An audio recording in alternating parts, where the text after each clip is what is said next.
Right.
Hello ma'am.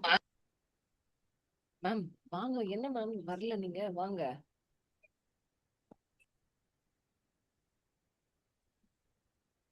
சே join பண்ணுங்க. நீங்க அதான் உங்களை காணுமேன்னு பார்த்தேன். மாடம் அனுப்புறோம்னா என்ன பண்றதுன்னு கேக்குறாங்க.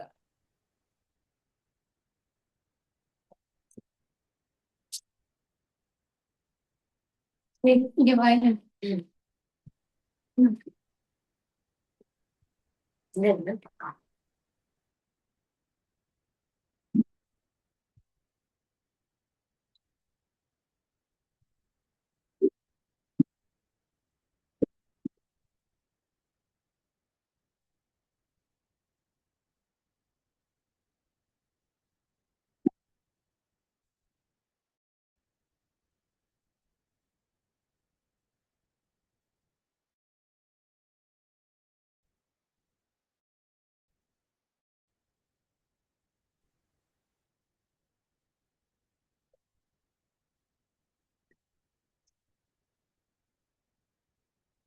Yeah.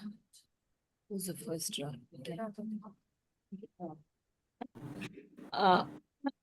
Good afternoon to you all. Welcoming you all to the city path meet. Good afternoon, madam. Yeah, good afternoon. Good afternoon.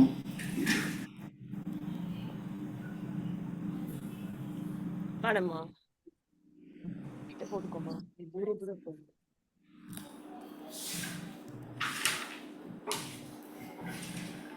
Madam நான் கேக்குதா மேடம்? நல்ல கேக்குதுமா. Yeah, I'm able to hear you. பேசுறாங்க. கேக்குதுமா? உங்க மியூட்ல வச்சிருக்காங்க. அப்படியா? என்ன? அப்பங்களுக்கெல்லாம் நம்ம பேசுறது கேட்கும். இங்க உட்கார். இப்படா யாருமே எனக்கு தெரிஞ்ச மாதிரி இல்லையடே.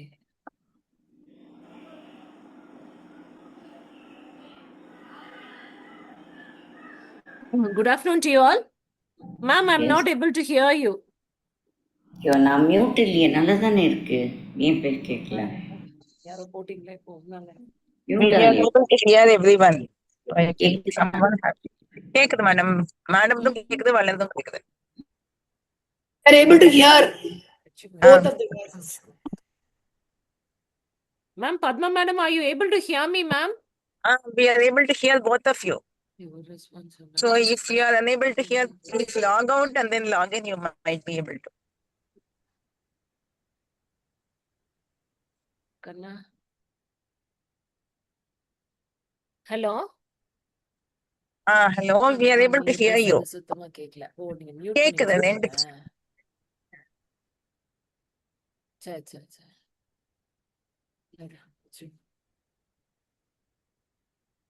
என்னாச்சுடா? சரி, okay, we'll start. It's time da. We'll start. Good afternoon to you all. Welcoming you all to the 48th City Pathology Meet. So can we go on to the first case? Dr. Veeraraghavan from Kilpak Medical College. Can you share your screen, please? Dr. Veeraraghavan, are you? Yeah. Dr.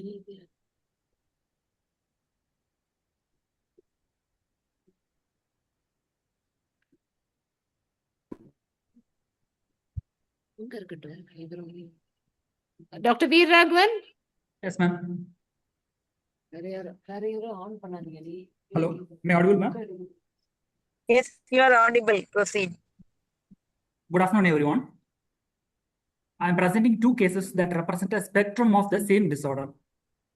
Case 1, a 35-year-old male with a history of strength training in a gym for 1 year and suffered low backache for which MRI was taken. Revealed disc prolapse and hydroureteronephrosis. So subsequently, his RFT showed to be markedly elevated creatinine levels. He was diagnosed to have stage 5 CKD and is now awaiting renal transplant. So he underwent a UJ endoscopy as a part of the transplant workup. VOGD showed unhealthy mucosa in the proximal body of stomach from which biopsy was taken. So HPE showed gastric mucosa with surface erosion and numerous gold and yellow brown crystalline deposits over the mucosal surface. Lamina propria showed lymphoplasmacytic infiltrate. We initially thought whether it could be bile reflex or phosphate binder crystals or iron deposits. Usually phosphate binders are given for hyperphosphatemia in CKD, but the patient denied any history of taking phosphate binders. So we thought it could be iron. So we proceeded with pearl stain. With appropriate controls, it highlighted the crystalline iron deposits over the mucosal surface. So when probed further, patient gave a history of taking vitamin and iron supplements during the period of gym training. So final impression was signed out as gastric siderosis suggestive of iron pill gastritis. Now within a few days, we got another biopsy. Now this patient is a 26-year-old male, complaints of epigastric pain and burning sensation, which was not responding to PPA therapy. So he presented to MG department. His clinical history and blood works were unremarkable. Now OGD scopy showed pangastritis and biopsy was taken from body of the stomach. Now HP showed gastric mucosa with numerous golden yellow-brown granular deposits, but in contrast to the case 1, which was seen over the mucosal surface, these granular deposits were seen within the glandular epithelium. Lamina propria showed lymphoplasmacytic infiltrate and few eosinophils. So we proceeded with pearl stain, again which was positive. It highlighted the granular iron deposits within the glandular epithelium. Now this case was signed out as gastric glandular siderosis. So we did a literature search. We found this nice research article titled Gastric Siderosis Patterns and Significance. Now this was done by Esmeralda and others in the American Journal of Surgical Pathology. It was way back in 2006. Now these authors had encoded 2 cases of siderosis similar to our cases. And what they did next was to take the next 500 consecutive gastric biopsies and subjected everything to pearl stain. 21 cases turned out to be positive, and they discovered 3 distinct patterns of staining. The pattern A, they called it as non-specific gastric siderosis, which consisted of iron deposition predominantly in the macrophages and stromal cells. Now, this pattern was associated with gastric inflammation, prior hemorrhage, and ulceration, but very rarely with iron medications. Now, they discussed a second pattern called pattern B, which is they called as iron pill gastritis. Now, this was almost always associated with oral iron pill intake, and consisted of predominantly extracellular coarse crystalline deposits in the surface epithelium or within the gastric pits. The third pattern, they called it as gastric glandular siderosis. Now, these were predominantly granular deposits which was situated within the foveolar epithelium or chief cells or parietal cells. Predominantly, it was situated within the glandular epithelium. Now, this pattern was found to have a frequent association with systemic iron overload like hereditary or acquired hemochromatosis, multiple blood transfusions, and cirrhosis. Now, the first case of KMC was due to iron pill, which showed pattern B like this. The next case was similar to this, pattern C, gastric glandular siderosis. Now, gastric siderosis refers to the deposition of iron within the gastric mucosa, a location where iron deposition does not typically occur under physiological conditions. Iron absorption is a highly regulated process which takes place within the proximal duodenum and proximal jejunum. Now, when this regulatory system is overwhelmed due to local or systemic iron levels, it can lead to the deposition of iron in the stomach. Frequent association include oral iron pill intake, hereditary hemochromatosis, cirrhosis, and multiple blood transfusions. Pearl stain is the gold standard for confirmation. Now, the hemosiderin and ferritin, they appear as fine yellow-brown or black granules. The iron pill residue due to the iron pill intake, they appear as yellow-brown, somewhat fibrillar or crystalline clouds. Identifying the specific pattern of siderosis is crucial to determine whether a patient needs a workup for systemic diseases like hemochromatosis or just a simple review of their medications. The first case of KMC was due to iron pill. The second case, the patient required a systemic workup. So we have advised the clinician to do a workup for hemochromatosis. So iron pill gastritis is mainly due to ferrous sulfate and ferrous fumarate formulations. To reduce the gastritis risk, the patients can be switched over to liquid iron supplements or polysaccharide iron complexes. Now, few other research articles have also been published in recent years highlighting the significance of iron staining patterns as recent as 2024. Thank you.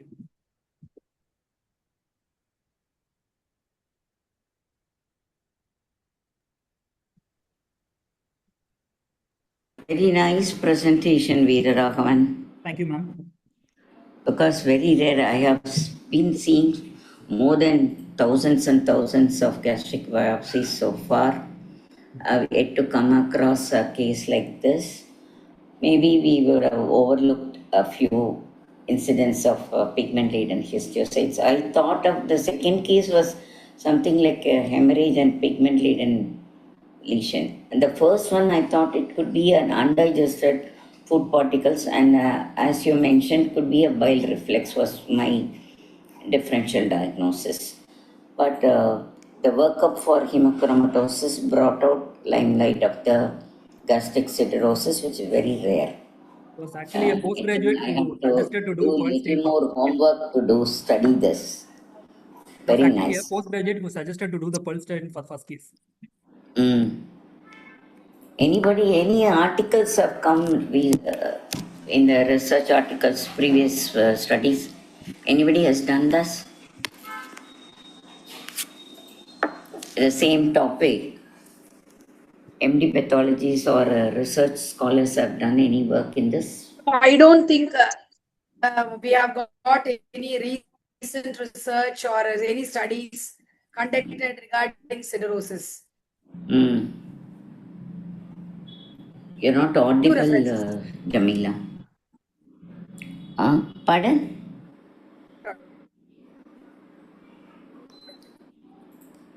Few references are available, madam. Okay. Very good point you brought out.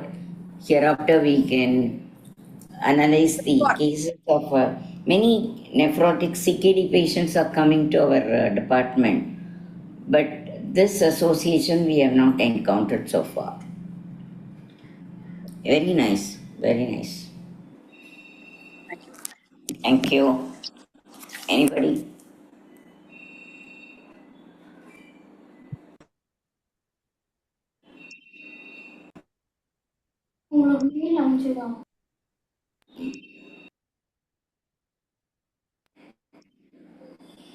Presentation, Dr. Veera, it was really nice. Very simple investigation which has proven the diagnosis. Very nice. Nicely done. Thank you. Thank you, Dr. Veer Raghavan. Thank you. Can we go on to the next presentation? Dr. Gopika from Sri Ramachandra Medical College. Gopika. Yes, ma'am. I'm sharing my screen. Yeah. I'll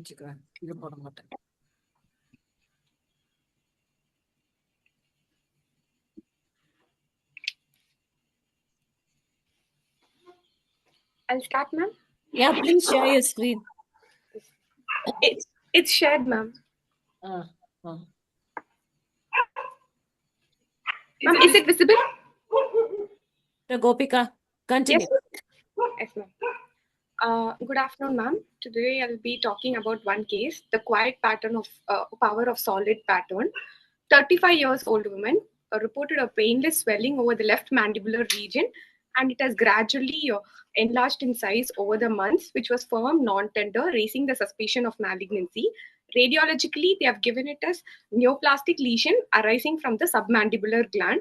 Patient underwent left submandibular sialadinectomy. Grossly, the salivary gland was sized 4.4 cross 4 cross 3.2 centimeter. On serial sectioning, 3.9 cross 3 cross 2.6 centimeter gray white to gray tan lesion with focal cystic and gritty areas were noted, and multiple margins were close to the tumor. Microscopically, we can see the normal salivary gland. In scan of power view, we can see the normal salivary gland on the right side, and the left side we can see the infiltrating tumor.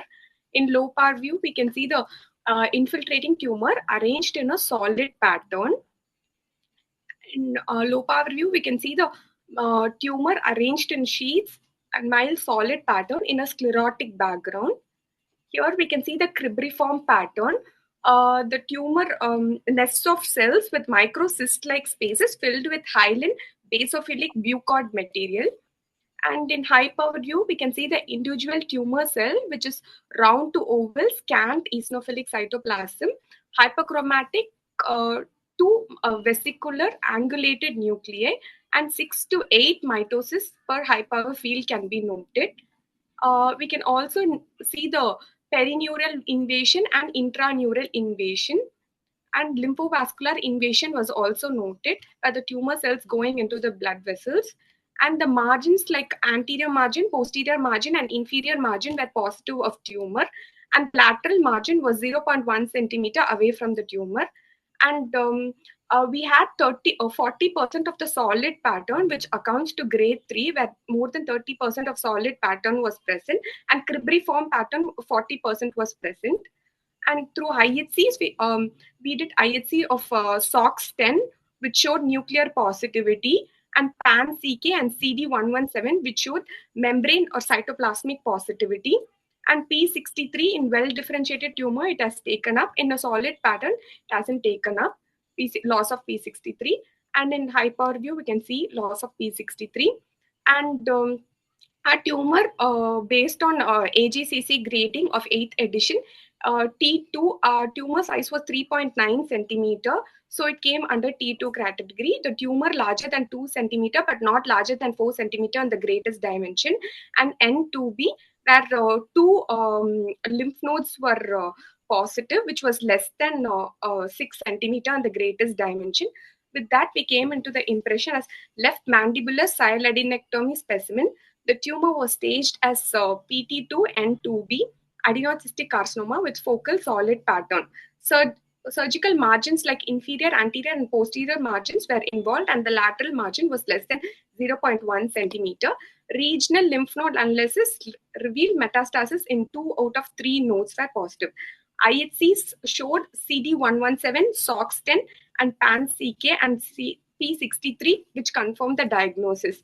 1 month later, the patient, we were sent the lymph node of the patient level 1A, 1B, level 2, and level 3, out of which 9 lymph nodes were positive and 20 showed reactive changes. So metastatic adenoid cystic carcinoma. And the current case is notable of multiple negative prognostic factors elements such as high-grade histology and large solid component, which was more than 30%. Perineural invasion and intraneural invasion was present. Nodal metastasis and positive for 3 surgical margins were reported. Adenoid cystic carcinoma, it accounts for 1% of the all head and neck malignancy and about 10% of salivary gland tumor. It frequently, most commonly occurs in the minor salivary gland, and it has a high tendency to invade the perineural spaces, and it exhibits aggressive clinical behavior characterized by local recurrence, perineural invasion, and distinct metastasis. Recurrence rate is 59% for tubular pattern, 89% for cribriform, and 100% for solid pattern. And the 15 years prognostic rate for the solid pattern is only 5 years.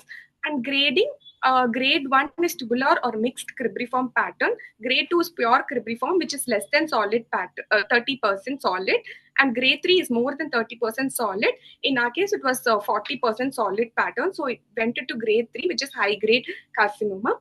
And metastasis, most common metastasis is in the lungs. Adenoid cystic carcinoma is most common in females, and the germline mutation of BRCA1 and BRCA2, which increases the risk of salivary gland adenocarcinoma. Conclusion. High-grade adenoid cystic carcinoma of the submandibular gland is rare. Aggressive neoplasm that bears unfavorable prognosis, including perineural invasion, nodal metastasis, and positive margin. Early diagnosis with the Radical surgical excision and suitable adjuvant therapy are essential, and long-term follow-up was important because of the risk of recurrence and distinct metastasis. These are my reference. Thank you, ma'am. Doctor, could you please put the first slide once again? The first slide which you projected was not very clear. The first one. Before that. Low bar. What was your diagnosis from this one? Solid pattern, ma'am. Solid pattern. And any other differential diagnosis you thought of in this? Polymorphous low-grade adenocarcinoma, ma'am. That's a usual TD. And one more thing, is it from a minor salivary gland? Yes, ma'am. Yeah, that's the most common adenoid-cystic carcinoma from the minor salivary gland, and already high-grade tumors they are. Yes. Very nice. The solid pattern, it's a rare entity, I think. Yes, ma'am. Very rare. But as you mentioned, perineural invasion is a diagnostic.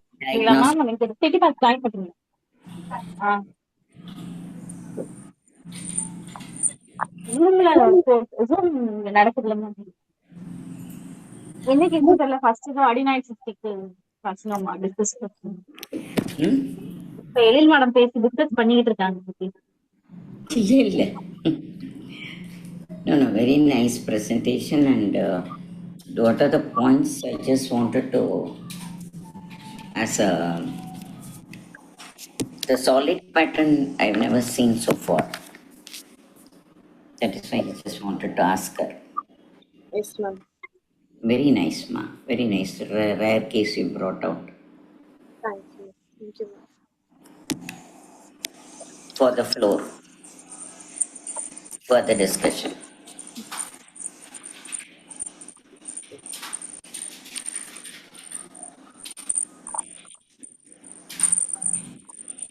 Thank you, Dr. Gopika. Yes, ma'am. Thank you, ma'am. Can we go on to the, if there are no questions, can we go on to the next presenter, Dr. Sangeetha from Stanley? வருதா கொஞ்சம் அவங்களை கூப்பிடலாம் அவங்க வர இவள் தீபக்காவை கூப்பிட்டேன்.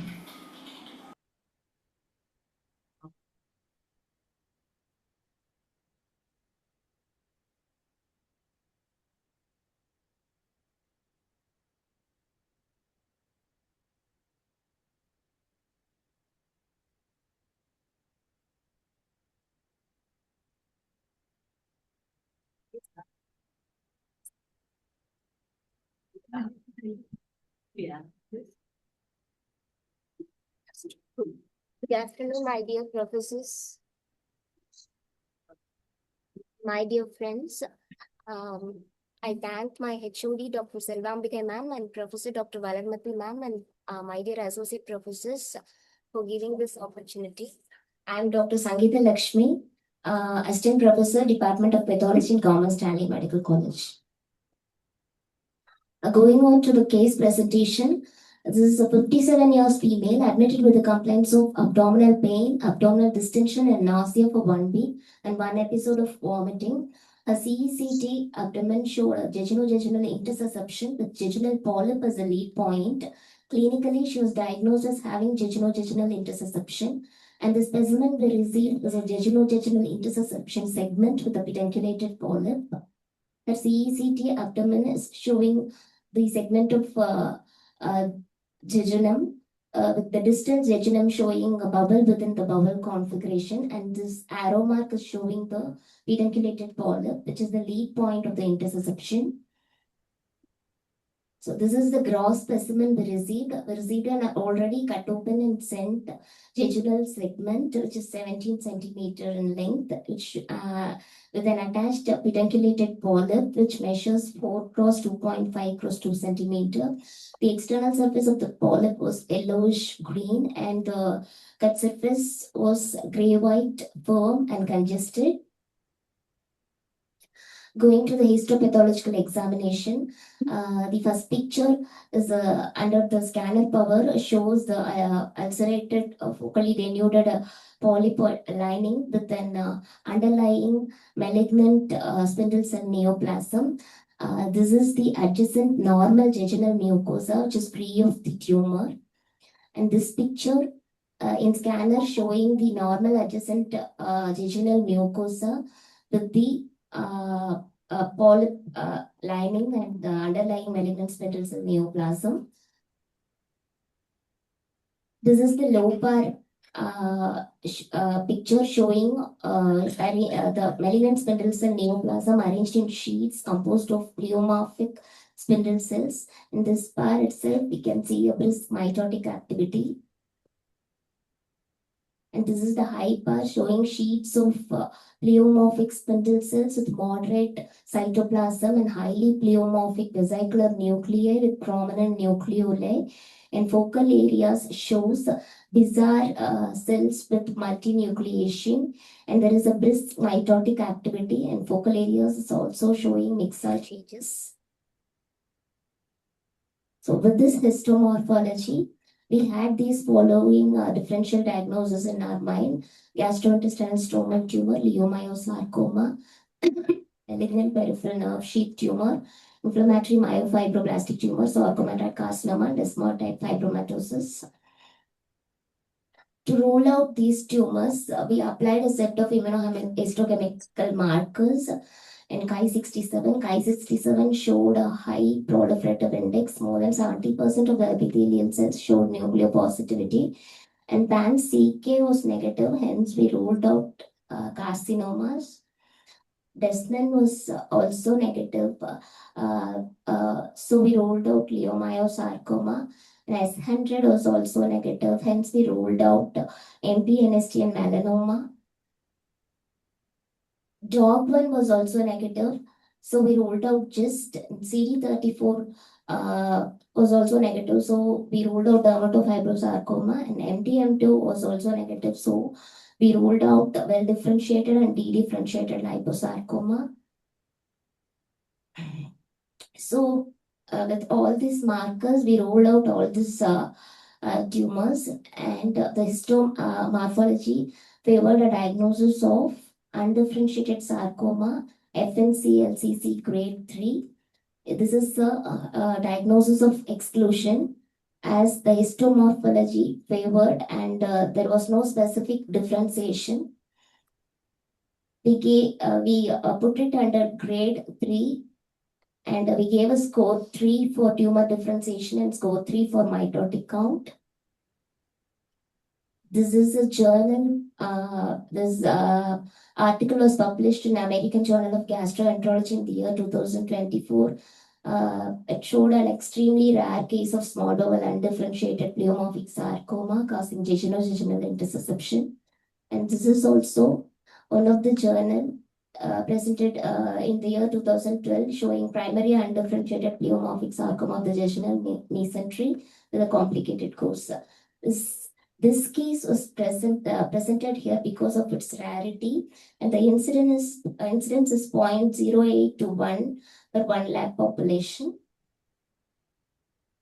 So the essential criteria for undifferentiated sarcoma are morphology is spindle pleomorphic epithelioid round cell, most often high grade, and there should be absence of any morphological or immunohistochemical feature of specific differentiation, and there should be demonstrated absence of distinctive molecular aberration.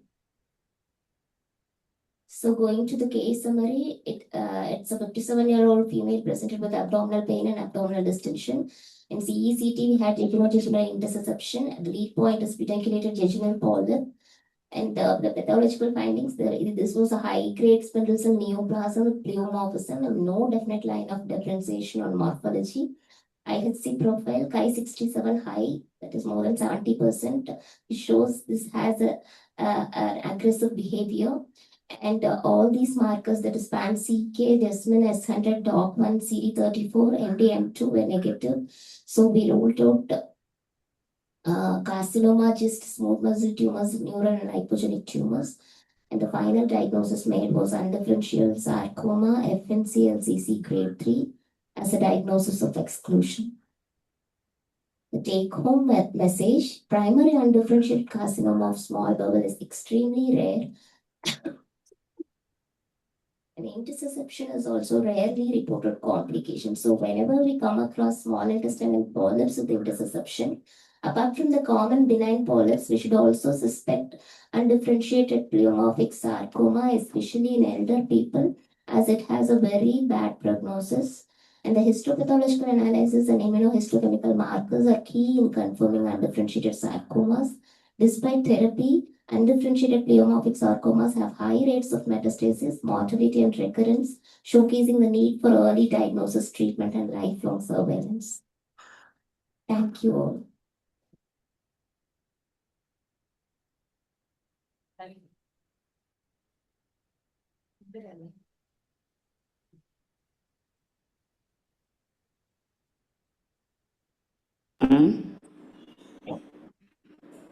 Is it primary or a metastatic?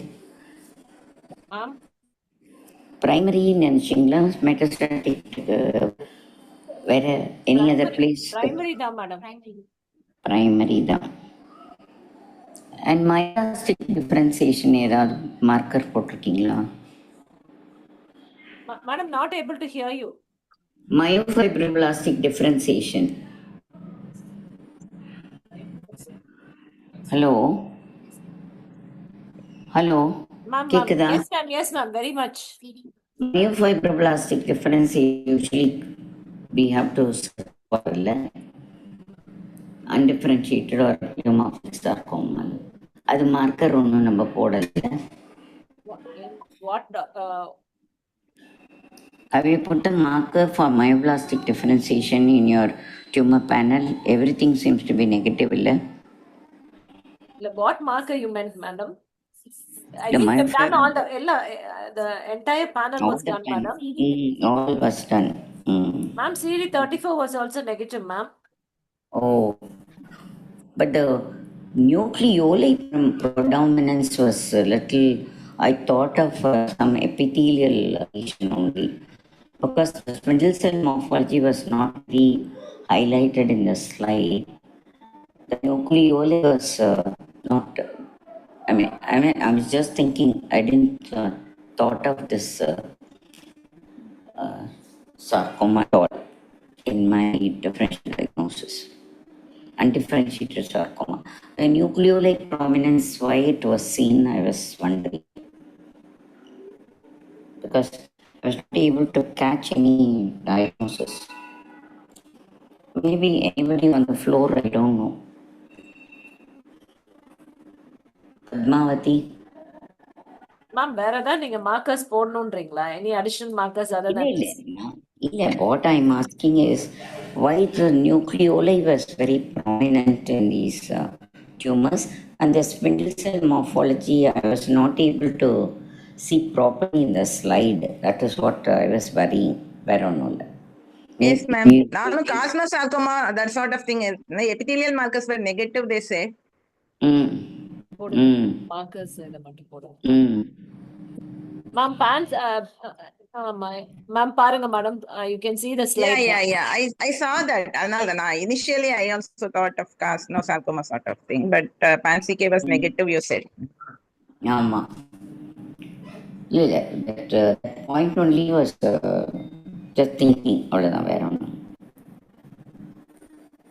As per the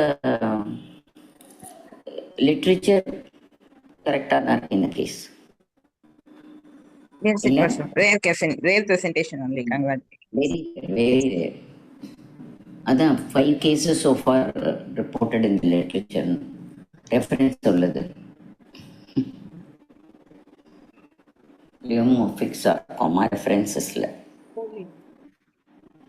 Okay, Manish. Ma'am, okay, ma'am. Okay, thank you, ma'am. Thank you. Thank you, Dr. Sangeetha. Then if there are no queries, then we can go on to the next case, ma'am. Dr. Shruthilaya from MMC.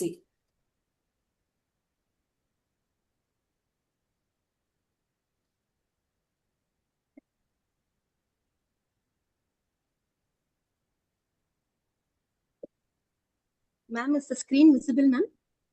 Yeah. Just a minute. Just a minute. Yeah. Yeah, your screen visible. Yes. Good afternoon, ma'am. My name is Dr. Shruthilaya, postgraduate, Institute of Pathology, Madras Medical College.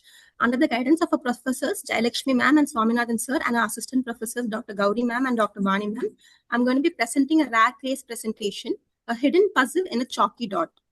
These are the case details. A 26-year-old female patient presented to the OG department with a history of primary amenorrhea, 2 episodes of withdrawal bleeding while on OCPs, and the patient did not have no relevant past medical history or the family history. This is the clinical examination. The patient in turn had a well-developed secondary sexual characters, and according to the Tanner scoring, the breast staging was 4 of 5, axillary stage was 3, pubic hair was 2 out of 5, and on external genitalia examination, the patient did not have a vaginal opening. On per-rectal examination, it revealed a non-palpable uterus. These are the imaging details of the patient. This in turn revealed a hypoplastic uterus with non-visualization of the ovaries. This was a chromosomal analysis of the patient. On analysis, the patient in turn had a 46XY chromosome in all 30 metaphases analyzed. This was consistent with the disorder of sexual differentiation. In hormonal evaluation, the patient in turn showed a hypergonadotrophic hypergonadotrophism, where FSH and LH was in turn elevated, and estrogen, progesterone was in turn reduced, and testosterone and anti-Mullerian hormone was reduced. The clinical diagnosis for this was a bilateral gonadal dysgenesis, and the procedure done was bilateral laparoscopic gonadectomy. We received the gross, and in gross findings of the surgical specimen revealed 2 tubular structures, A and B, resembling fallopian tubes with attached fimbriae, one of which showing a paratubal cyst. There was no definite ovarian tissue which was identified. The specimen sent as A was the left gonad, and it was a gray-brown soft tissue fragment measuring 3x1. The specimen sent as B was the right gonad, and it was a gray-brown soft tissue fragment measuring 1x1 centimeter. This is the microscopic imaging of the left gonad, which in turn showed abundant fibrotic stroma, and we in turn could see follicle-like atretic follicles, and also we in turn put OCT3/4 to see if it was of a germ cell origin, but it was found to be negative. This is the microscopic imaging of the right gonad. This in turn showed fibrotic stroma with dilated capillaries and focal areas of calcification. Since there was an area of calcification, rebits were taken. This is the rebit of the slide of the right gonad. Here we can see multiple areas of calcification, and in the center we can see a nest of neoplasm. Here we can see the multiple nests of the neoplasm, which in turn consist of cells which were round to polygonal and large, and they in turn had abundant eosinophilic and vacuolated cytoplasm with a vesicular nucleus and a prominent nucleoli. We could also see areas of calcification, and these nests of cells were separated by interfibrovascular septae. This was a 40x magnification where we could make 2 populations of cells. One was the abundant cell, which in turn had an abundant eosinophilic cytoplasm and a vesicular nucleus and a prominent nucleoli. The other group of cells in turn had pale angulated nuclei, some showing nuclear grooves. This was a 40x magnification where we can appreciate the larger cells, which in turn showed the prominent nucleoli. We could also make out in another section empty spaces filled with eosinophilic basement-like membrane, and then the tumor cells were arranged in a Carl-Exner body-like arrangement around this eosinophilic material. This in turn is the PAS staining, which in turn showed a magenta pink positivity of the eosinophilic basement membrane. We did an immunochemistry where we in turn put OCT3/4, which in turn showed intense nuclear positivity in more than 80% of the neoplastic germ cells. And we also put inhibin, which in turn also showed intense cytoplasmic positivity in more than 80% of the sex caudal tumor cells. And we also see the left and right fallopian tube, which in turn show the normal histology. With this histopathological diagnosis of in the right ovary, blastoma was made out, and in the other ovary, we gave it as streak gonad. The right and the left fallopian tube showed a normal histology.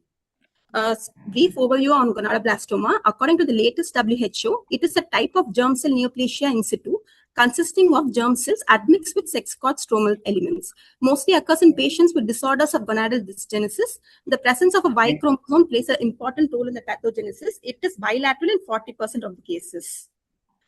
Presentation, the most common stage of presentation is from neonatal age to the 4th decade of life. Our patient was 21 years of age, and in infancy, the presence of an ambiguous genitalia may in turn give us a clue for a gonadal dysgenesis and to look for gonadoblastoma. In adults, it majorly has two major presentations. In 80% of the cases, the patients are phenotypically female, and the most commonest presentation here is the amenorrhea, followed by infertility and virilization. In males, the patients in turn show cryptorchidism, hypospadiasis, and gynecomastia. Before we go into the pathogenesis of gonadoblastoma, a brief overview of the normal sexual development in males and females. SRY, this is the chromosome, which if present, this is the gene if present on chromosome Y, this in turn activates the SOX9 gene, and this in turn helps the differentiation of the gonad to the testis. Testis in turn shows Sertoli cells, which in turn produces the anti-Mullerian hormone, which in turn regresses the Mullerian ducts, and hence no uterus, fallopian tubes, or upper 2/3 of vagina is in turn seen. And also Leydig cells, which in turn produce the testosterone, helps in the formation of the external genitalia in males. But in females, the SRY gene is absent on the chromosome, and hence there is no SOX9 activation, but there is an activation of FOXL2 gene, which in turn helps in the differentiation of the gonad to the ovaries. Since there is no AMH and testosterone, this Mullerian ducts persist, and the patients in turn have a female genital system. This is the pathogenesis of the gonadoblastoma. Here, there is a defect in the SRY gene. Hence, since the defect is present, there is a reduced activity of the SOX9, and hence there is an increased activity of the FOXL2. This in turn leads to the production of a dysgenetic gonad, and this is also leads to the failure of the germ cell maturation, and this activates a gene called TSPY. TSPY gene in turn activates another gene called KIT mutation, which in turn causes an increased growth advantage and proliferation, and this in turn forms the neoplastic transformation and the development of gonadoblastoma. If a gonadoblastoma progresses, it may in turn become an invasive malignancy like a dysgerminoma. These are the syndromes which are associated with gonadoblastoma. The first syndrome being Swyer syndrome, which is a 46XY complete gonadal dysgenesis. Here there is a defect in the SRY gene like we already saw, and hence there is a failed testicular differentiation, and these patients in turn show a streaked gonad with a Y chromosome, and these patients in turn have a highest risk of having gonadoblastoma. The second syndrome which we in turn see is the mixed gonadal dysgenesis, where we can see a mosaicism pattern where both the 45X and 46XY are in turn present in the same individual. And because of this, there is an increased germ cell survival causing a tumor risk. The third syndrome is the Turner syndrome. Normally in Turner syndrome, we only see 46XO, but in certain types of Turner syndrome, we in turn see 46X plus a Y material, which is in turn present, which is called Y mosaicism, which in turn also increases the risk of a neoplastic transformation. This is the biphasic population of the gonadoblastoma, where we can see the germ cell population, which in turn consists of germ cell neoplasia in situ like cells or spermatogonia like cells, and also the sex cord stromal cells, which are majorly present palisading around the nest, which is called the coronal pattern, or they may be present around the basement membrane material, which we already saw on the previous slide, which is called the Karl-Hexner pattern, or they are present around individual germ cells, which is known as the follicular pattern. This is the immunohistochemistry. The germ cells take up OCT3/4, PLAP positivity, and c-KIT positivity. Sex cord cells in turn take up inhibin, calretinin, and SF1. If TSPY positivity is present, it is Y chromosome related. And the major immunohistochemistry clue here is the single tumor in turn expresses both the population of germ cells and sex cord, which is in turn proved by immunohistochemistry. These are the differential diagnoses for gonadoblastoma. The first one being the Sertoli nodule with GCNIS component. Here, the Sertoli nodule is in turn seen in the arrangement of tubules, and they in turn show a strong SOX9 positivity, whereas in gonadoblastoma, SOX9 positivity is in turn very weak. And in gonadoblastoma, FOXL2 positivity will be present, but in Sertoli nodule and GCNS component, there is FOXL2 negativity. And these patients are normal male patients, but in gonadoblastoma, we in turn see a gonadal dysgenesis. The second differential diagnosis is a sex cord tumor with the annular tubules. These tumors lack germ cells, and they in turn have sharply circumscribed nests composed of ring-like tubules that encircle the basement membrane-like material. This is in turn associated with syndromes like Peutz-Jeghers syndrome. The third differential is the dysgerminoma. We in turn see only pure germ cells and not sex-cord stromal cells here. And the arrangement is majorly in sheets, unlike in nests. And in IHC, we can see OCT3/4 diffuse positivity in dysgerminoma. And these patients do not show gonadal dysgenesis, unlike gonadoblastoma. This is the fourth differential. Here, we did not receive testis tissue, hence this differential is not very important. But in gonadoblastoma, we in turn see majorly occurring in adolescence, but in fetal gonadoblastic testicular dysplasia, this majorly occurs in infancy and in fetuses. And we in turn see rare focal positivity of the germ cells in fetal gonadal testicular dysplasia, and this is not a pre-malignant condition, unlike gonadoblastoma. The staging and prognosis of gonadoblastoma. Staging, it is an in situ lesion. Only if there is an invasive germ cell component present, we intend to stage it according to the TNM and FIGO staging. The prognosis of gonadoblastoma is excision is curative. These tumors are often bilateral, hence bilateral gonadectomy is advised. If any invasive component is present, treatment depends upon the invasive component and stage. Conclusion, this case is presented for its rarity. In view of the 46XY chromosome, streak gonads and hypoplastic uterus and hypergonadotrophic hypogonadism, Sewer syndrome is clinically suspected. Hence, we advise the patient to in turn undergo SRY gene analysis for further evaluation.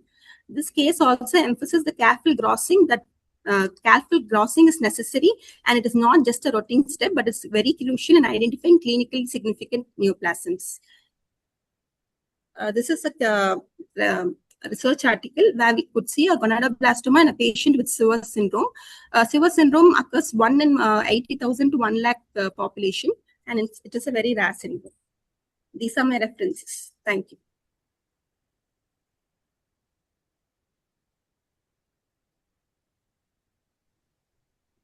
That was a very nice case, Dr. Shruti. So you signed it out as Sewer syndrome or gonadoblastoma? Ma'am, we gave it as gonadoblastoma, but we advise the patient to undergo as SRY gene mutation analysis, ma'am, to like see if it is here. Madam, it was actually Swire syndrome was diagnosed by the OG people. Good evening, Madam. Padma, Madam. Yeah. Swire syndrome was diagnosed by the OG people, but it came as a dysgenetic gonad to us. So it was a free gonad, and the surprise is that, Madam, actually first slide we could make only tubular structures and just follicle-like structures, and the other ovary had just fibrotic stroma only. At one place we could see a calcification, so we saw whether the rebits were there, and rebits we put rebits, and then that showed incidental gonadoblastoma. Luckily we got it. Yeah, that was the really case, a nice case. I have seen it once in EOG. That I have. Yes, yes, madam. Thank you. What about the hormones, alpha fetoprotein, HCG? Just They have done the hormonal profile also, madam. Everything was normal there, and except for elevated FSH, and they could push this menstrual cycle with OCP for 2 cycles. Patient had just 40 periods also, but other things, everything was normal. So that was the case. Hypergonadotropic hypergonadism it was.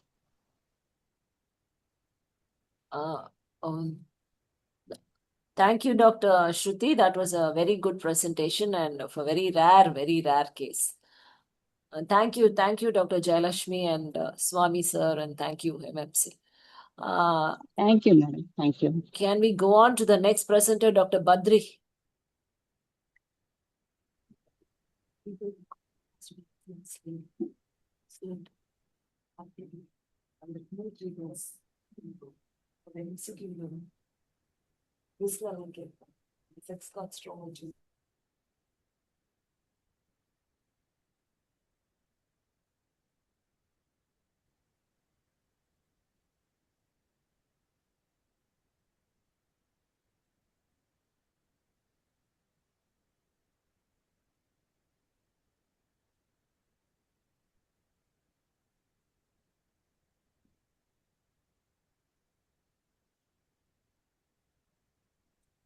Ma'am, am I audible, ma'am?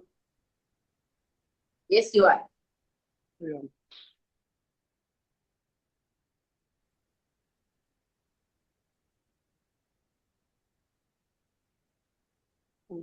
Good evening, all. Myself, Dr. Badri. I'm a consultant here at Srikar Hospital, Tirupati. Our case is a 37-year-old male who presented with us with the swelling in the right inguinal region with complaints of fever on and off, and with the history of complaints of weight loss for last 3 months with generalized itching. And PET-CT showed metabolically active lymph nodes above and below the diaphragm, and excision biopsy of right inguinal lymph node was done. And this is a low power view of the lymph node, where the lymph node was, it's in the vague nodular architecture with this kind of atretic follicle, and with the expansion of the interfollicular area, and spread of the, and lymphoid cells were extending into the surrounding adipose tissue. citypath தான் நான் கேட்டுக்கிட்டேன். நீங்க citypath attend பண்றதே இல்லைன்னு. And this is a low power view showing this atretic follicle with expansion of the interfollicular area, with presence of these kind of venules lined by high endothelial venules, and with the heterogeneous population composed of eosinophils and plasma cells were there. நேரம் ஆகல இப்ப இருக்கு. Again, this is a high power view comprising of these kind of immunoblasts were there, along with the predominance of eosinophils were there.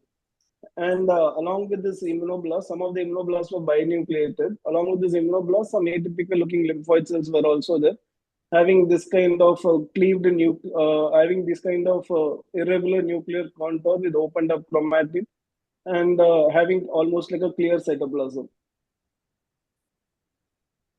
Again, along with this kind of immunoblasts, these kind of atypical looking lymphoid cells were also there, having kind of clear cytoplasm with bit of opened up chromatin, and having irregular nuclear contour with predominance of eosinophils. So based on the histomorphology, we were thinking more this could be a T-cell lymphoma. So we went ahead to it confirming with IHC. So this is CD3 highlighting those atypical lymphocytes in the interfollicular area, and CD20 highlighting the B lymphocytes in the atretic follicle. And PD1 and ICOS, which is a marker of follicular helper T cell, highlighting those atypical lymphocytes in the interfollicular area. And CD10 and BCS is again a marker of follicular T helper cells, highlighting those atypical lymphocytes in the interfollicular area. And CD23 highlighting the distorted and expanded follicular dendritic meshwork. So based on the histomorphology and IHC, we made a diagnosis of angioimmunoblastic T-cell lymphoma, and patient is currently undergoing therapy at our center. AITL is an aggressive subtype of peripheral T-cell lymphoma, constituting around 1 to 2% of all non-Hodgkin lymphoma. And this is characterized by the proliferation of your follicular helper T cells and presence of high endothelial venues, and expansion and distortion of your follicular dendritic meshwork. On histomorphologically, 3 patterns of AITL will be there. In pattern 1, those neoplastic cells around hyperplastic follicle, and they mimic more like your reactive follicular hyperplasia. IHC is required. And in pattern 2, the follicles will be atretic, and the neoplastic cells will be really identified in the expanded paracortex. Our case is more like pattern 2. And in pattern 3, the architecture is totally or subtotally effaced. Thank you.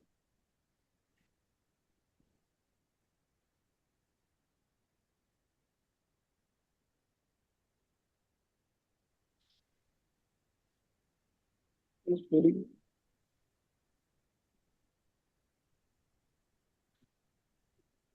What were the differential diagnoses you had in your mind, Dr. Badri? Ma'am, based on this histomorphology, we were thinking more it to be a T-cell lymphoma, but this kind of immunoblast kind of cells were there, along with these eosinophils were also there. So we thought we tried to rule out Hodgkin lymphoma as well. But in Hodgkin lymphoma, this kind of lymphocytes will not be atypical. It will be most likely to be a reactive lymphoid cells. I was also worried about the eosinophil component only. Plenty of eosinophils were there. What was the blood picture, peripheral smear? Well, peripheral smear was normal, ma'am, nothing to comment upon. Okay. Sometimes they show eosinophilia, no? Did this show? In our case, nothing much was to comment on. But the peripheral T-cell lymphoma always comes in extranodal site. So thinking that possibly 30 years is right diagnosis Yes. by exclusion and confirmation. Yes. Nice case, doctor. Thank First, you. I thought it going in for a like a Castleman மாதிரி ஏதோ போறீங்கன்னு பார்த்தேன். அப்புறம் inguinal region இருந்தோம். But the, after the markers, we have to say yes. Yes. Mutation, Thank was it sent for mutation study, Dr. Badri? No, ma'am. Actually, histomorphology in IHC was confirmation, ma'am. But if you want to confirm through mutation analysis, you can ask for OVA mutation analysis, ma'am. But in our case, it's not required, ma'am, because like this kind of CD23 expanded in this kind of follicular dendritic network distorted and expanded, it's seen only in two kind of lymphoma, ma'am. One is a nodular lymphocyte predominant, and another one is AIT. So this is more Did it confirmatory have any diagnosis. B symptoms? Usually, this kind of lymphoma, they'll have. Patient is having generalized rash for almost 3 months, ma'am, with weight loss and everything. But the eosinophils, so how are you going to explain the presence of so much eosinophils?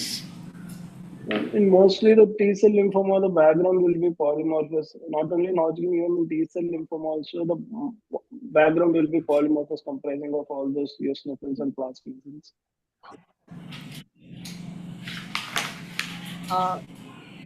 Any other questions?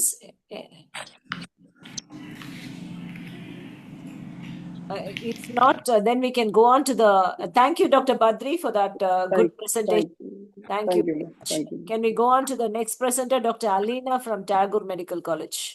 Yes, ma'am.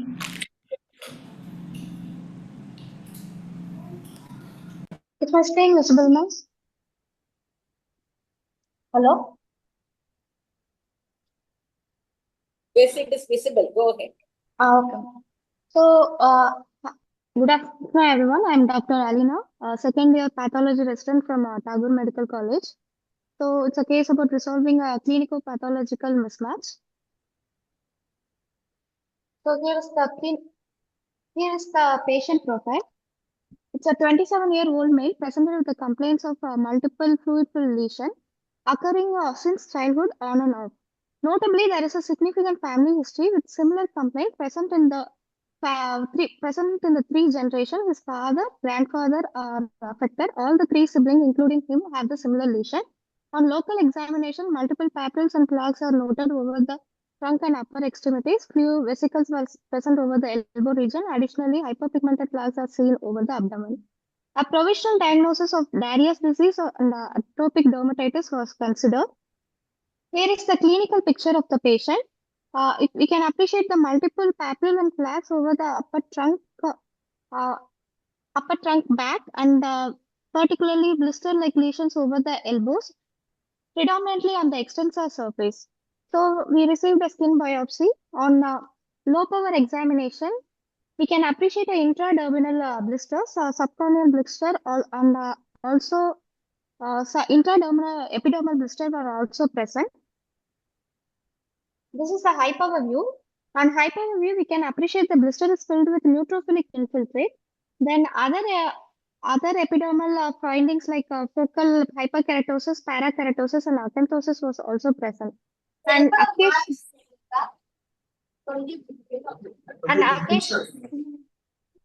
occasional dyskeratotic cell like grain cells were seen in the vicinity of the blister, but it is very occasional.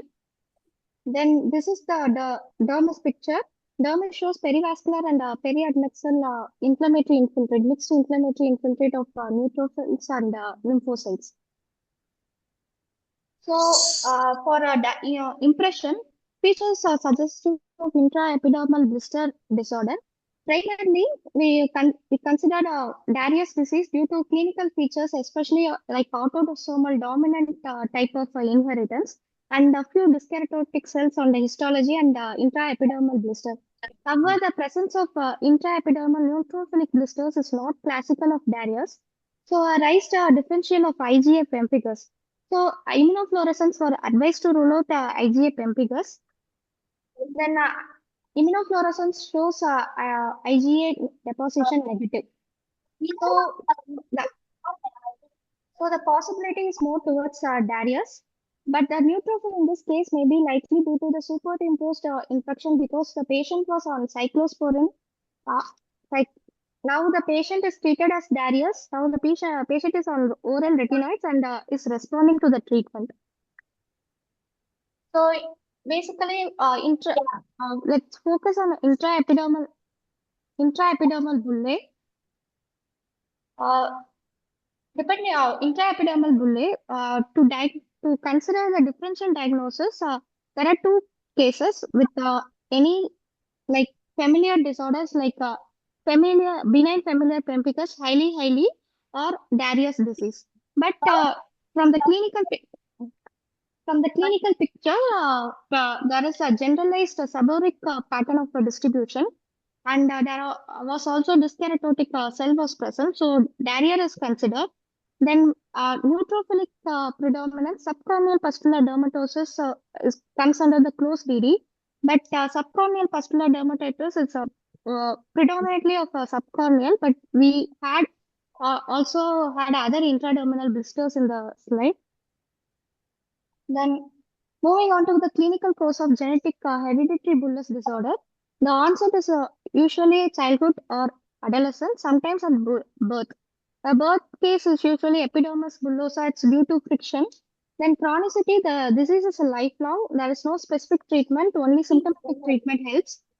It has a re-emitting pattern. Period of exacerbation alternate with partial improvement.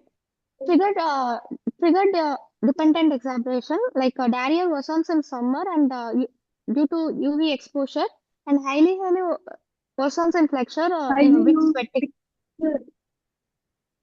Family history, its autosomal dominant pattern is common, variable expression within the family, progression, gradual increase in the lesion.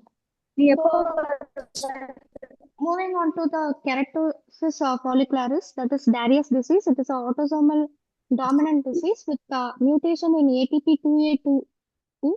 So there is a defect in the calcium pump, so loss of cell adhesion. So there is acantholysis and dyskeratosis. Clinical feature more of adolescent, about second to fourth decade of life. Causes are chronic and relapsing. The lesion has a peculiar greasy hyperkeratotic plaque. Distribution is usually seborrheic areas. The main classical feature is nail change, which is not appreciated in our patient, which is V-shaped nicking, and the palmar pits and mucosal cobblestone papules.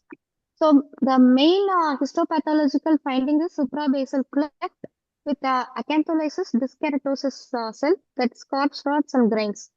Then there is also some other variants like classical diarrhea. Comedonal shows follicular plugging. Vesicular bullous shows large intraepidermal bullae. Then hyperkeratotic verrucous lesion. Acrokeratosis verruciformis, which shows church spire papillomatosis. Here, in this case, there is no acantholysis and minimal dyskeratotic cell. Then linear segmental diarrhea and localized diarrhea. So this case is presented due to the emphasize the importance of correlation of histology, history, clinical picture, and histopathology image. Thank you.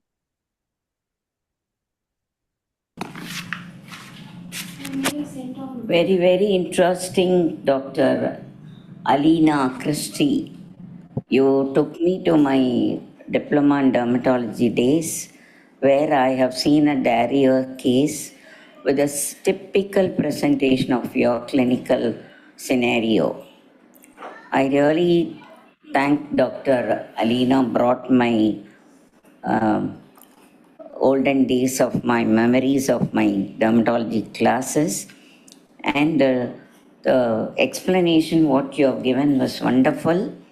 And I just wanted to point one more point. This patient, what we had was typically had a mousy odor, that he used to smell like anything, and the presence of familial benign pemphigus is in your case, it is very common because of the dyskeratosis and the you can see the associated with the Darius may be seen, and the suprabasal bulla of Darius along with the pemphigus, you have the typical presentation, doctor. Okay. Very nice case. We actually After a very long time, I think we have come across. the picture is histopathological image is very common. Just wondering, Many but of you, clinical presentation was corals and totally grains different. can be. That is why we wanted to present this case, because histopathology remains common only, but clinically it was totally different with No, the it family depends history on and. the time presentation, no? They used to have it from younger days. But So, this three generations, the patient's history was unique, ma'am, which I have not seen. So I was telling Dr. Ariel madam will add more comments to it, because madam is so I was interested. very happy to see this case. And differentiation from FBCP from Darius only, it is not very difficult. Actually, Darius, as she said, the suprabasal separation is very smaller, appearing as a lacunae than a bullae. In acanthosalasis will be less pronounced and diskeratosis will be more. So, Hailey மாதிரி கூட நான் யோசித்தேன். ஆனால் அந்த வில்லை இல்லை dyskeratotic typical Hailey pattern இல்லை, dilapidated brick wall இல்லை. But instead of that crusting of that polymorphs நிறைய இருந்தது. I was just thinking. Thank you, ma'am. Very nice, very nice. Thank you, ma'am. Many of Good them job, would Dr. not Aleena. have You did very well. at all. Thank you. Thank you, Dr. Aleena. Thank you, Thank you. Padma ma'am and Angel ma'am. Clinical presentation also, Padma.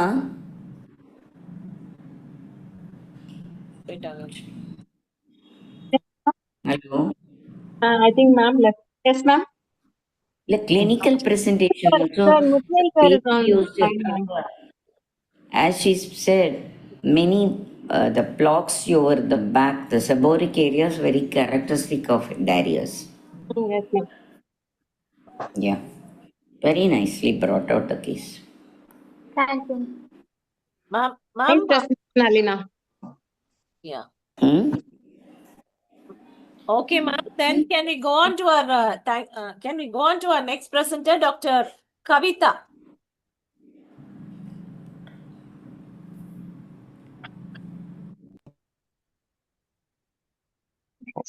Good evening, everyone. I hope I'm audible and my screen is visible. Yes. Thank you. I am Dr. Sharmila, Dr. Kavitha's colleague, and I am a consultant histopathologist with Lifestyle Diagnostics, and I want to present this interesting case that we encountered recently. So we had a small biopsy from a 1-year-old female presenting with vomiting and seizures. A biopsy was obtained from the posterior fossa of the brain, and the posterior fossa on radiology showed a solitary space-occupying lesion with ring enhancement, edema, and mass effect. So based on the history and the radiological findings, and the age group and also the site of posterior fossa, our main DDs we thought of were pilocytic astrocytoma, medulloblastoma, and any histiocytic lesions. This is the low bar image of the small biopsy. So what we saw was predominantly areas of loose microcystic arrangement, and there were these sheets of large cells with minimal atypia and abundant granular eosinophilic cytoplasm. The background also showed areas of hemorrhage and some foci of necrosis, and we also saw that there were a few vessels which did not show any obvious microvascular proliferation as seen in this image. It was more of an endothelial thickening. There was no microvascular proliferation as such. No compact areas were there, and we didn't find any Rosenthal fibers as well. So this is the higher par image of the same. Again, these large atypical looking cells with abundant granular eosinophilic cytoplasm. So based on this, as pilocytic astrocytoma was on the top of our differential, we thought it could be a variant which did not show obvious compact areas or Rosenthal fibers. And we went ahead with and based on the fact that there were these large cells, we even considered some histiocytic lesions. So we went ahead with the basic panel, and the GFAP stain was positive in the native glial stroma, whereas these large-sized cells with abundant granular cytoplasm did not take up GFAP. Again, OLIG2 was also staining the native glial cells, and it did not take up in these larger sized cells. So based on this, we ruled out any glial neoplasm. The Ki67 here was very low, around 1%, less than 1%, and only some inflammatory areas had taken up the Ki. ATRX was retained, P53 was wild, and IDH was negative. So the IHC, what it did is it didn't tell us what it was, but it told us that it was not a glial-based neoplasm. Then we had to go back to the morphology, and we thought what we could have missed. So these large globular bodies, we thought they were eosinophilic granular bodies that we see in pilocytic astrocytoma. But then on careful close examination, what we found was there was some erythrophagocytosis going on. There were a lot of RBCs in this cytoplasm, as seen here. And what we mistook for an eosinophilic granular body was in fact a trophozoite with erythrophagocytosis. So what we did was we went back and did a PAS stain, which had highlighted all these trophozoites very beautifully.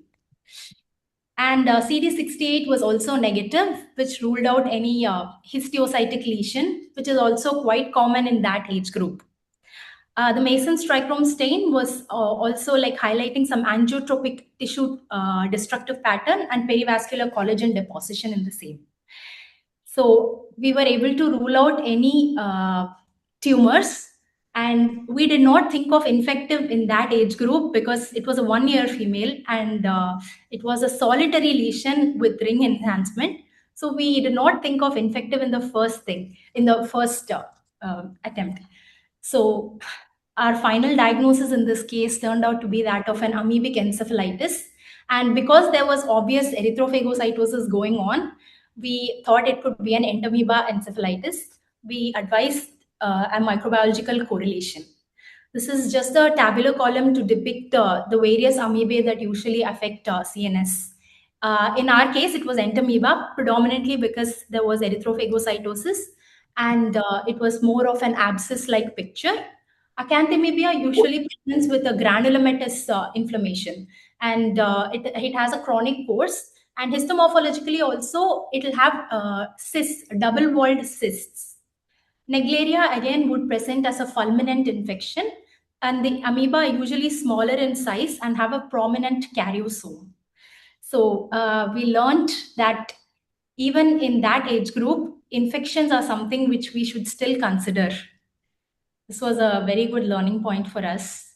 And I would like to thank my HOD and lab director, Dr. Mukin, my colleagues, Dr. Kavitha and Dr. Vaidiki, who were vital to make this diagnosis.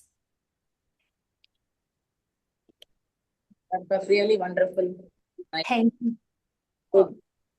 She was a 1-year-old child. It was a 1-year-old child, ma'am, yes. And there was get access to the thing through the nasal thing by water contamination? Yes. Access for the organism? Was there any relevant history, doctor? There was no Usually relevant. Actually, even we had to access will be there. I'm sorry, ma'am, I could not hear you. People swim in the swimming pool, they get more chances of getting this amoeba. Yes, ma'am, especially the Naegleria that comes through swimming pools. Yes. Ma'am, it's not swimming pool, ma'am. Ma'am, அப்ப swimming யாருமே பண்ண மாட்டாங்க, ma'am. இல்ல நான் சொல்றது அந்த water அந்த இந்த வாட்டர்ஸ்ல எல்லாம் அந்த stagnant அந்த மாதிரி இல்ல நான் ஸ்விம்மிங் பூல்ல வருமா மேம் இல்ல that's what actually Naegleria sometimes does come from a swimming pool through that. So that was the traditional history we usually gives by this infection. Yes, ma'am, exactly. So we were actually not even thinking of infection. It was a 1-year female. It presented as a solitary lesion. So we thought it would be a tumor, and it was mimicking a pilocytic astrocytoma, especially because we thought it would be like those eosinophilic granular bodies that are commonly seen. But yes, we had to, we learned the lesson. How is the baby? But was the patient coming from anywhere, traveling from African countries? This patient, no, ma'am, no, this was just a 1-year female. No history No, of no. travel there. Mm. But other causes of non-immunocompromised status of the mother, some other history is there? There was no history of immunocompromise, and immunocompromised patients usually have acanthamoeba more than an entamoeba. Yes, ma'am. Mm. Okay. But presenting in the child is very, very... Dr. Sharmila, how is the patient doing now? We have right now we don't have any clinical details, ma'am. We have asked them to correlate with microbiology. We did call up the center that sent us this small biopsy, and they said they'll check it out. The patient, last I heard, 2 weeks back, this patient was admitted in the neuro ward. Okay. Again. Okay. The patient is from Kerala? Patient The is name from... of the patient? This patient is from Kerala? This patient is from Rishikesh, sir. Yes, recently, there is Yes. a case being reported in Kerala, too many cases. Yes, yes, sir. Childhood. I've seen a lot of case reports of these cases from Kerala, actually. I was surprised. Yeah, that's not probably. Whether this case is also from Kerala. Oh. Okay. Thank you, Dr. But other Sharmila, for that. Thank you, ma'am. Thank you. So that was a very interesting case. Can we go on to the... necrosis was very characteristic of this yes, inflammatory pathology, leucoclastic vasculitis. Sometimes you might be having this the deposit, fibrin deposit in the wall of the thing. Was it there anything? No, ma'am. No such.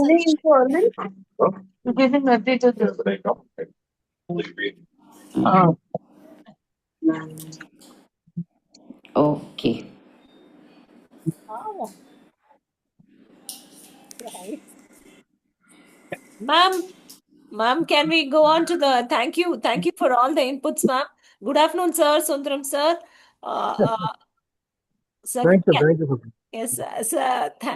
Can we go on to the next presentation, ma'am? Ninga screen share பண்றீங்களா, ma'am? Ezhil, ma'am?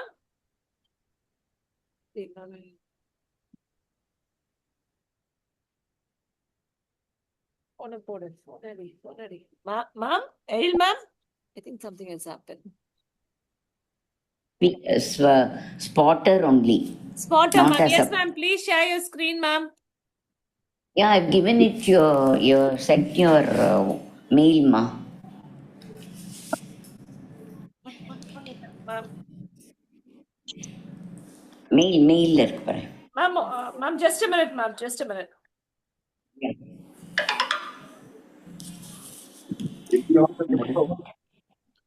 I already just know. Hello, sir. How are you? Hi, madam. Ma'am, எனக்கு WhatsApp. வரல? Ma'am, I'm not able to see it, ma'am.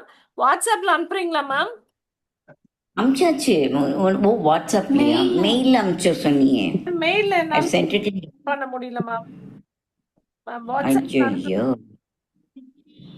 I'll try. Meanwhile, you go with the other one. I'll come. Last presentation for the day, ma'am.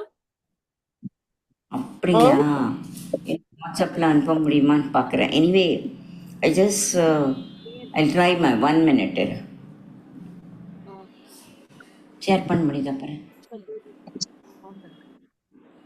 1 minute.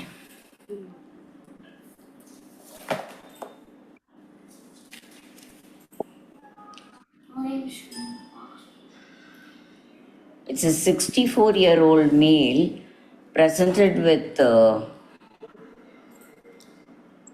swelling in the right inguinal region and one scrotal swelling.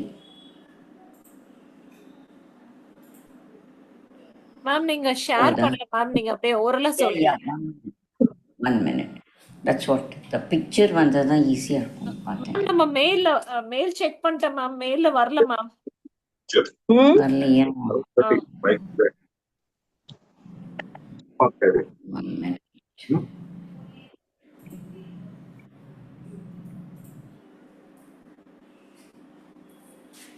வரலையா? போக மாட்டேன். I think next meeting we are not able to send. Okay, ma'am. So we had 7 cases for today, and thank you all the presenters, and thank you, ma'am. Thank you, ma'am, for your inputs, and Padma, ma'am, and Sundaram, sir. Thank you for all those who logged in, and thank you all the presenters. Thank you, madam. Great going. So 50th, we are approaching closely. So 50th plan in a grand way. Okay, ma'am. With all your guidance, and definitely we will try to have it in person 50th at least. Sorry, ma'am. 49th will be 49th next year, so we will start planning on November. 49th will be in June, ma'am. Then after August we can have maybe after Independence Day, ma'am. Yeah, 50th have it in person. We'll plan it, ma'am, with all. Yes, ma'am. So Dr. Sharmila, it was confirmed to be three interesting cases of very rare entities. But the other studies I have not done completed. That's why I am not presenting one. This one I am not able to send it. Some problem in the... Next time we will have 49. Number June la present pannidla, ma'am. Oh yes. Ma'am, thank you. Sorry. So much. Thank you for all that support and guidance, ma'am. Thank you. Thank you, ma'am. You're always. Thanks for the consistency, Dr. Palan. Thank you, ma'am. Thank you, ma'am. Thank you. Thank you, Padma. Congratulations. Thank you, ma'am. Thank you. Bye. Congratulations, Solarmati. Thank you, sir. Thank you, sir. Thank you, Sushma, madam. Thank you, ma'am. Thank you, ma'am. Thank you. I'm not happy to see you. Yes, ma'am. Thank you, ma'am. Bye. Bye. Bye. Sundaram sir. Sundaram sir, I'm not able to visualize you. Hello? Sundaram sir, பார்க்க முடியல. Sundaram video of பண்ணிட்டேன், அதெல்லாம் பார்க்க முடியல. நல்லா இருக்கீங்களா sir? நல்லா இருக்கும். டாட்டர்ஸ் நல்லா இருக்காங்களா? நல்லா இருக்கலாம். Okay sir. See you, Valar. Ma'am, yes, ma'am. Thank you, ma'am. Put out the thing. Okay, ma.